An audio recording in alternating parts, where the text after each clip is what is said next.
Muy buenas tardes, sean todos bienvenidos a la clase de este día. Recordemos que estemos en la Cátedra de Psicología General, Grupo 02, y en esta tarde pues vamos a tener la ponencia de un grupo expositor a quienes les cedo el tiempo en este momento. Adelante. Muy buenos días, licenciado y queridos compañeros. El día de hoy, el grupo número 7 le ha tocado la temática sobre sexualidad. Pero antes de entrar de lleno a la temática de la exposición en sí, dentro de ello hemos establecido que hay que determinar las características y factores psicológicos en los que se desarrolla la sexualidad y por medio de la aplicación de conceptos, términos y explicación de enfermedades que estén relacionadas a la sexualidad. Esto a través de una exposición o ponencia para una mejor comprensión de la temática. También hemos subdividido nuestro tema en general para establecer de sexualidad y sexo, comprender cuál es la psicología de la sexualidad y dentro de ello explicar la importancia del apoyo psicológico en caso de infecciones de transmisión sexual o ITS.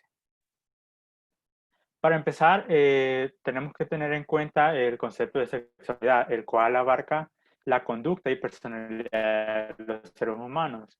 Este es el concepto general, pero dentro de lo que cabe en la psicología, este abarca las identidades, los papeles de género, el erotismo, el placer, la intimidad, la reproducción y la orientación sexual. Dentro de ello se desarrolla a través de eventos, las fantasías, los deseos, las creencias, actitudes, valores, conductas, prácticas, papeles y relaciones interpersonales. Ahora, pero antes de entender todo eso, también debemos tener en cuenta que dentro de la unidad se abarca el término de sexo y para ello es necesario entender la diferencia entre sexualidad y sexo, que lo explicará mi compañera en la siguiente lámina. Buenas tardes, licenciado Vladimir y compañeros. Mi nombre es Graciela Meléndez y en esta tarde yo les voy a estar platicando acerca de la diferencia entre sexualidad y sexo y además les voy a explicar la importancia de que haya apoyo psicológico cuando a una persona se le es detectado una enfermedad de transmisión sexual. Como pueden ver en las láminas, hemos hecho una lista de los puntos más importantes que consideramos que ayudan a diferenciar sexo y sexualidad.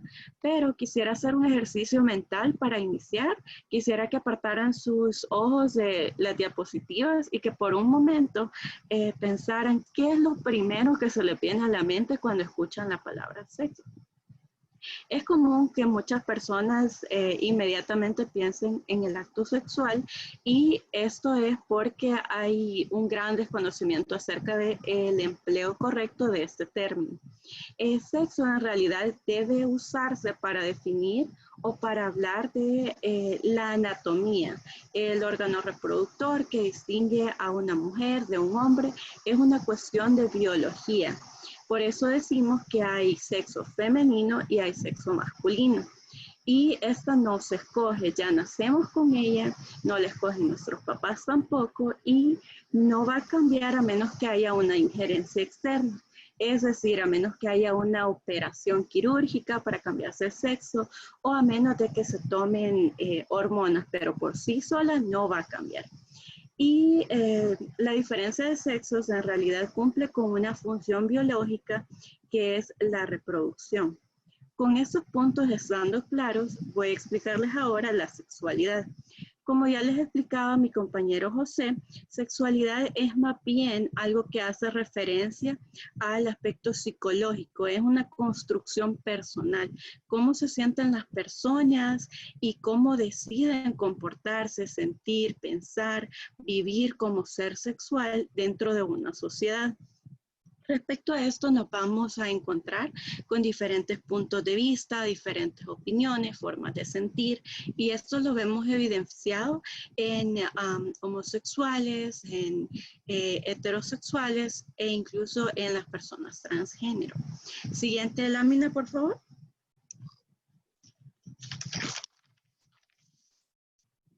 Gracias. Ok, luego tenemos la importancia del apoyo psicológico en caso de ITS. Quiero hacer énfasis en ITS porque anteriormente, creo que cuando todos estuvimos en el colegio, lo conocimos como ETS, enfermedades de transmisión sexual, pero ahora se ha actualizado el término por ITS, que significa infecciones de transmisión sexual. Ahora bien, es común que cuando una persona ha vivido una vida sexual desordenada, desprovista de protección, ha tenido diversos compañeros sexuales, se vea luego con problemas de una infección de transmisión sexual. Y esto les va a llevar a diferentes estados emocionales, como son ansiedad, episodios depresivos, problemas de autoestima.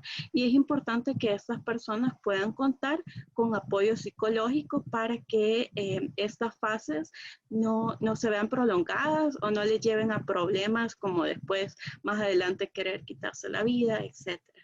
Siguiente lámina, por favor.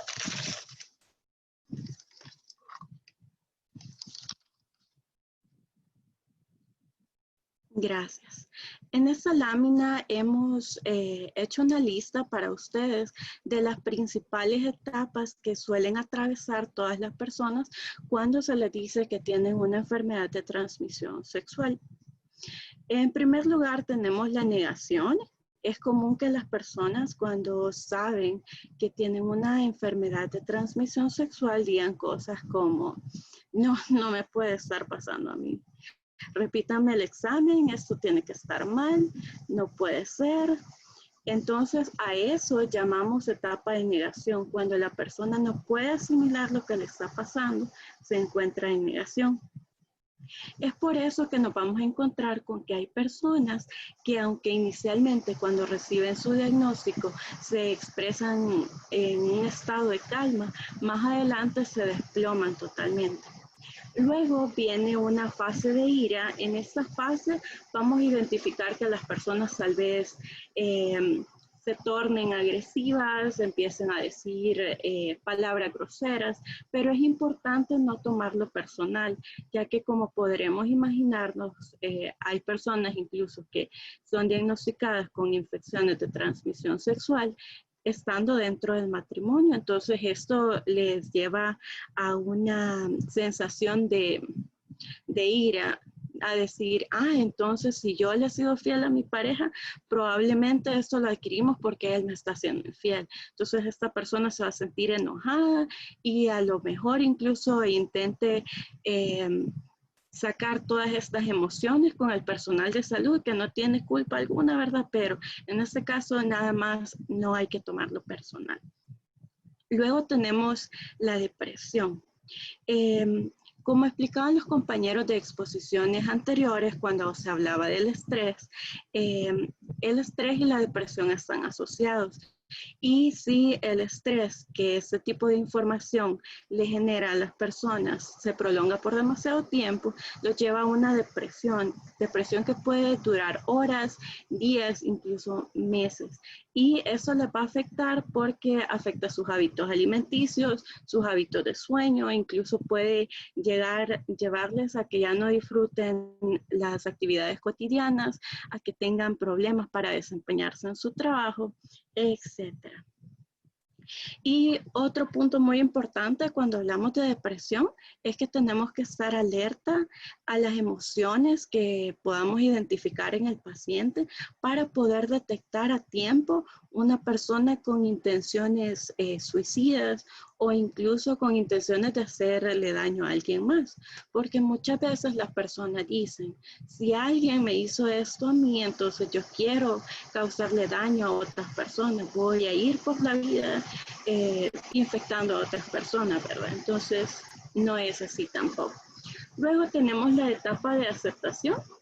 Una vez que la persona ya aceptó lo que le está ocurriendo, vamos a ver que la persona toma un rol activo, va a empezar a buscar soluciones, ya su actitud es un poco más positiva, menos hacia la depresión, menos hacia la ira, ¿verdad? Y esas serían las etapas comunes. que afrontan psicológicamente a las personas cuando se les detecta una enfermedad de transmisión sexual. Siguiente lámina, por favor. Ok, a continuación hemos hecho para ustedes una lista de los objetivos que debería idealmente tenerse en cuenta a la hora de tener sesiones con pacientes que han sido diagnosticados con una infección de transmisión sexual. En primer lugar, pues hay que permitirles a las personas que se expresen, que nos digan cómo se sienten, hacerles saber que no se tienen que sentir mal por sentirse tristes, por sentirse enojados, y nuevamente no hay que tomarlo personal, ¿verdad? También suele suceder que muchas personas tienden hacia la indiferencia, a no querer escuchar al paciente, ya le dije su diagnóstico, hay que se vaya.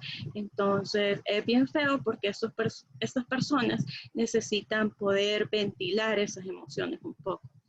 Además, hay que analizar al paciente y su comportamiento para identificar sentimientos importantes tales como la angustia, enojo, tristeza e incluso poder detectar, como les mencionaba, intenciones autodestructivas o aquellas que puedan llevar a comprometer el bienestar de terceras personas.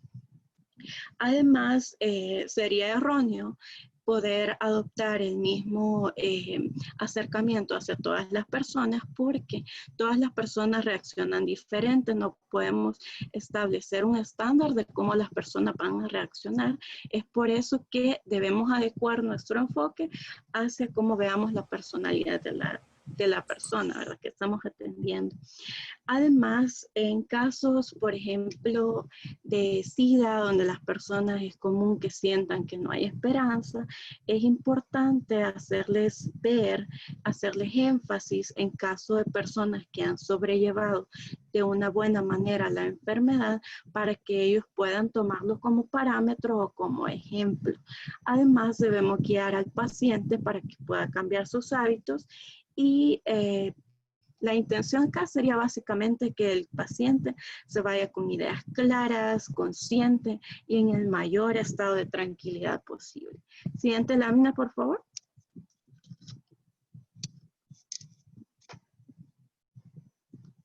Gracias.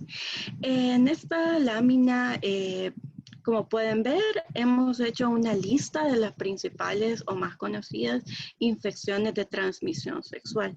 Ya que nuestro tema es la sexualidad, no vamos a ahondar en cada una de ellas, nos vamos a limitar a mencionarlas.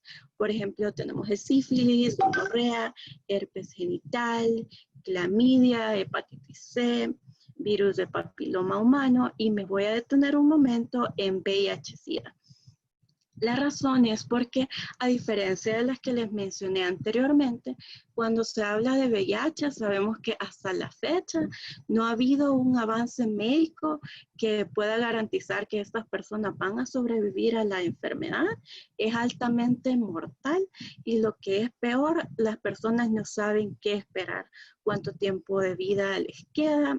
Entonces esto va a generar en las personas angustia, tristeza, depresión, pierden esperanza. Entonces, a través del acompañamiento psicológico, nosotros lo que pretendemos es poder ayudar a que estas personas encuentren algo de esperanza, que vivan sus últimos días de la mejor manera posible, a que no caigan en depresión, a que no caigan en comportamientos autodestructivos o que busquen dañar a terceras personas.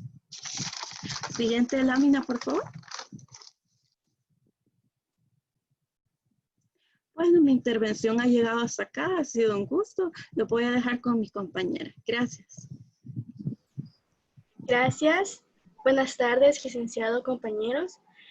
Yo les hablaré sobre dimensión psicológica, pero antes de entrarnos a este tema, vamos a saber de que existen 3 dimensiones aparte.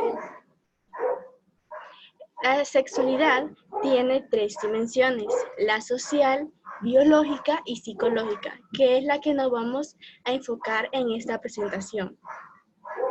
Esta dimensión psicológica afecta a la totalidad de la persona. Se constituye a base de nuestras experiencias, las cuales definen nuestras perspectivas y formas de pensar a lo largo de nuestra vida. La dimensión psicológica del ser sexual puede dividirse en dos: la intelectual, que se define en que la persona tiene pensamientos y conocimientos que hace a lo sexual como un instinto del ser humano.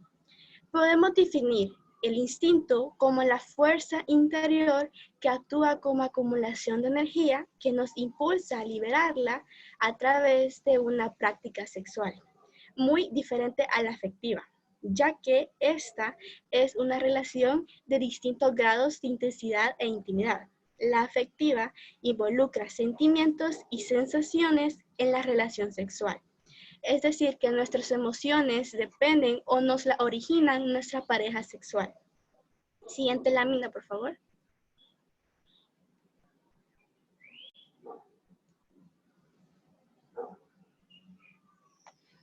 Antes de continuar con esta dimensión, tenemos que definir los siguientes conceptos, que muy a menudo las personas llegan a confundir sus significados entre ellos, e incluso nosotros mismos en algún momento de nuestras vidas hemos revuelto esas definiciones. La orientación sexual está relacionada con las personas que nos atraen y con las que deseamos tener una relación de pareja. Es decir, el vínculo emocional de un individuo en relación al género de la pareja involucrada en la actividad sexual. Tenemos ejemplos de ellos que son la homosexualidad masculina y femenina, la heterosexualidad y la bisexualidad. Siguiente lámina, por favor.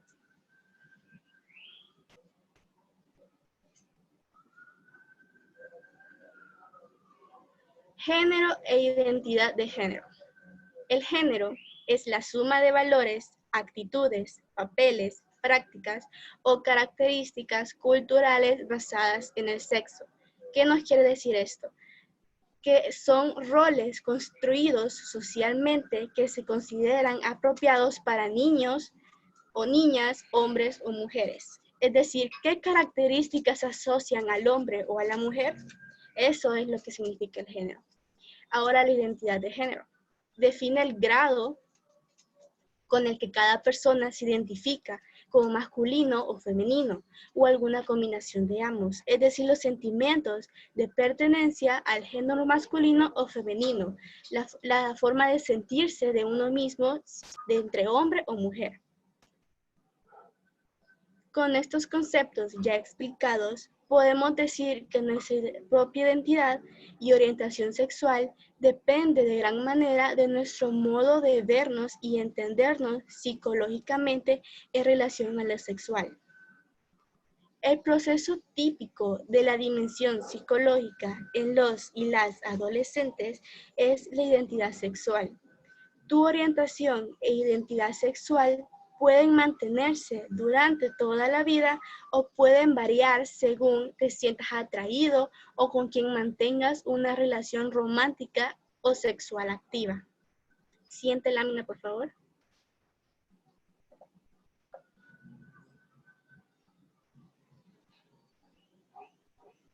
Mi parte llega hasta aquí, ahora les continuará mi compañero. Gracias. Dentro de los mitos de la sexualidad que comúnmente se conocen, la doctora Florencia Sarlor, que es una doctora en ginecología, ha establecido 10 que a través de diversos estudios ha establecido como las ideas que el latinoamericano promedio cree, pero no son ciertas en cuanto al ámbito de la sexualidad. Procederemos a conocerlas. Ha establecido que uno de los grandes mitos es que la primera vez no me puedo embarazar. Bueno, las mujeres no se pueden embarazar. En ese caso, a pesar de que parezca algo obvio, incluso para nosotros que estamos estudiando medicina, hay mucha gente que sigue pensando esto de ahora en día y probablemente sea debido al desconocimiento, a la falta de la temática en sí.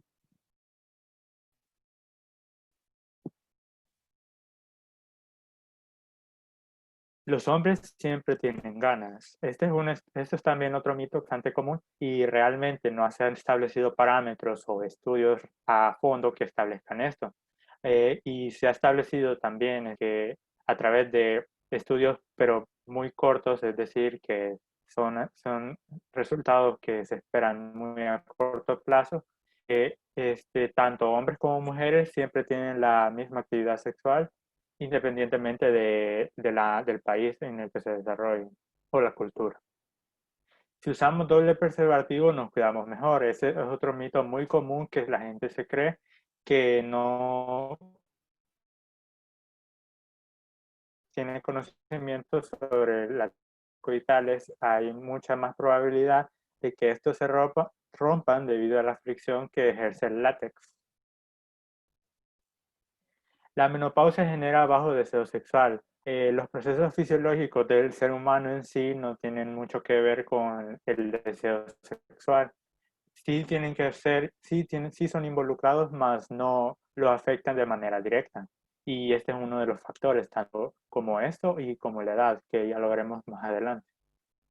Los hombres que tienen disfunciones eréctiles son siempre por motivos fisiológicos, totalmente falso, debido a que se ha establecido que por enfermedades mentales como la depresión, incluso estados mentales como la ansiedad, entre otros, son factores de disfunción eréctil en los hombres. Es mejor tener juntos el orgasmo, ya que indica un mejor acto sexual. Totalmente falso, ya que incluso la mujer o el hombre pueden tener el mismo orgasmo, pues, al mismo tiempo puede resultar en una casualidad, más no significa que tengan una mejor conexión o relación entre ellos. Los ancianos no pueden tener orgasmos, otro mito muy popular y como les había dicho anteriormente, tanto como procesos fisiológicos sexual en las personas. Los hombres se masturban casi todos, pero las mujeres mucho menos. Esto es otro de los mitos más populares en las personas que, según la doctora, cree debido a la falta de conocimiento o simplemente por negar la sexualidad, y realmente ella dice que no es nada malo negar la sexualidad y pues realmente tanto hombres como mujeres disfrutan de su sexualidad a sus maneras. No se debe tener relaciones coitales no se debe tener relaciones coitales menstruando. Realmente el mito se ha extendido debido a lo que mencionó mi compañera anteriormente, debido a lo que son las infecciones de transmisión sexual. Y realmente si no posee la persona o la mujer una infección de transmisión sexual, realmente no hay ningún peligro, simplemente es sobre comodidad y prácticamente no representa ningún riesgo para el hombre que mientras exista una relación coital, la mujer le venga el periodo o menstrue. Y por último, pero no menos importante, el tamaño del miembro es decisivo para el goce de los varones y las mujeres. Este es uno de los mitos más populares y, según la doctora, el más popular dentro de Latinoamérica y, según ella, en todo el mundo. Muchas personas piensan que el goce de las relaciones sexuales depende del tamaño del miembro del hombre. Sin embargo, esto es un parámetro que puede llegar a influir en ello, no necesariamente es determinante, debido a que tanto hombres como mujeres pueden llegar al orgasmo independientemente de los factores externos que se involucren en ellos. Y como conclusión llegamos a que dentro de la temática de psicología es necesario abarcar los enfoques de esta rama que esta rama de la ciencia tiene, de lo que estábamos hablando, que es de sexualidad. Entre estos enfoques se puede mencionar que uno de los más importantes o más controversiales es esta misma temática que se ha desarrollado, ya que la mayoría tiene un concepto erróneo de lo que es, como mencionaba mi compañera anteriormente. Por medio de una exposición también que se desarrolló la temática de sexualidad desde un punto de vista tanto psicológico como biológico para un mejor entendimiento, y aclarando las ideas o los mitos que tienen las personas en comparación con el latinoamericano promedio sobre las ideas que tienen sobre la temática de sexualidad. Muchas gracias por su atención.